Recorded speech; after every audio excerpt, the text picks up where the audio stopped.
Hello, AP Chemistry students. This is Mrs. Altman.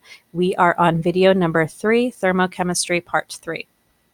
Here are our objectives for this video. Pause here. So I actually started talking about this last video, but we're going to define it here. So the enthalpy of a system is the system's heat if the system is at constant pressure. The equations I have off to the right are just showing why that is true. That is not super important. If that's not something that you find to be valuable, you don't need to include it in your notes. Almost all calorimetry experiments, which are the type of experiments we're going to be doing in this section, are at constant pressure, meaning that they're at atmospheric pressure. So you can substitute in, you can use Q and delta H interchangeably. I personally think of delta H as the energy that is stored within a chemical bond. Pause here. So we're going to be doing pretty much stoichiometry calculations where we're calculating the quantity of heat that is either absorbed or released. So what I have here is an example of a chemical reaction that releases a specific known quantity of heat. So for every 4 moles of iron that reacts with 3 moles of oxygen to produce 2 moles of iron 3 oxide, 1,652 kilojoules are released. I know it is released because of the negative sign. Now let's do an example with this. Pause here.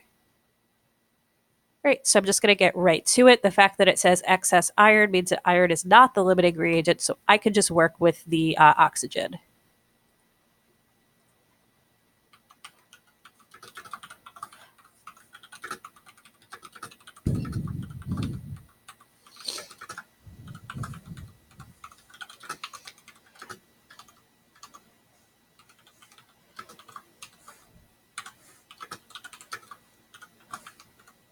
So the only difference here between this and any other stoichiometry calculation is that I am using those 1652 kilojoules as a unit factor. I could have done it with iron or the iron 3 oxide as well. I would have gotten the same ratio.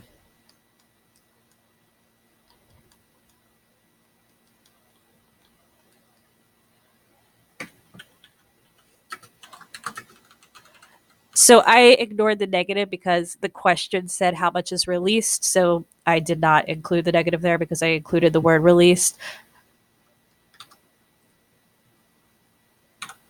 Pause here. All right, so for some chemical reactions, delta H is known, like the one that the reaction I just showed you in the last example. And for others, it is not known. So if it's not known, we might want to be able to figure it out.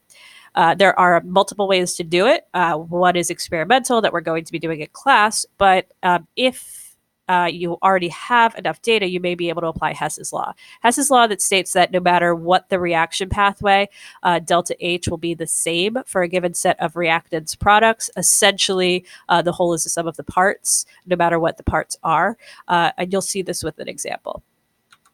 Pause here.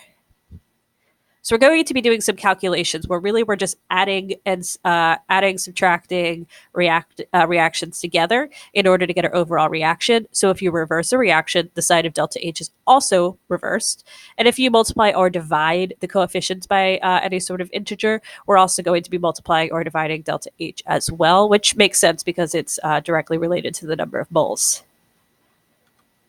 Pause here. I'll work through this one with you. So I know I'm going to want to use the first reaction. I'm going to just ignore signs for right now, but it's not that they don't matter.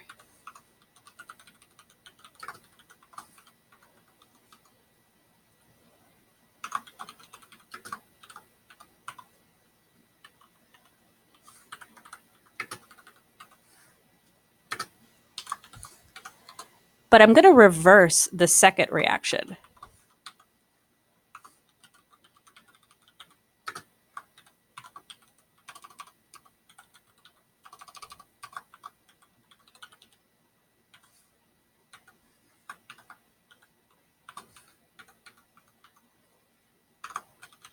And then because I reversed it, I'm also going to have to reverse the sign.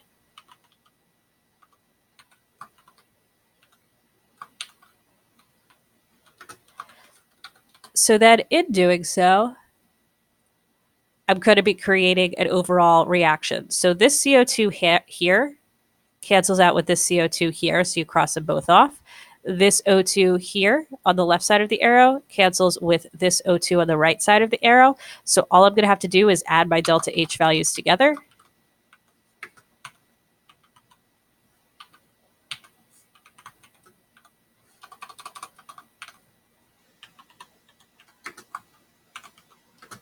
So my overall enthalpy is only positive 2 kilojoules, which is actually only mildly endothermic, yet we are pretty well aware that the transition from graphite to diamond takes a very, very long time. We'll talk more about why that is the case when we get to chapter 17 of our textbook. But our overall reaction, no matter whether it goes through this mechanism or a different one, is going to yield the same delta H value. Then here are our practice problems for this video. Thank you so much for watching and have a great night.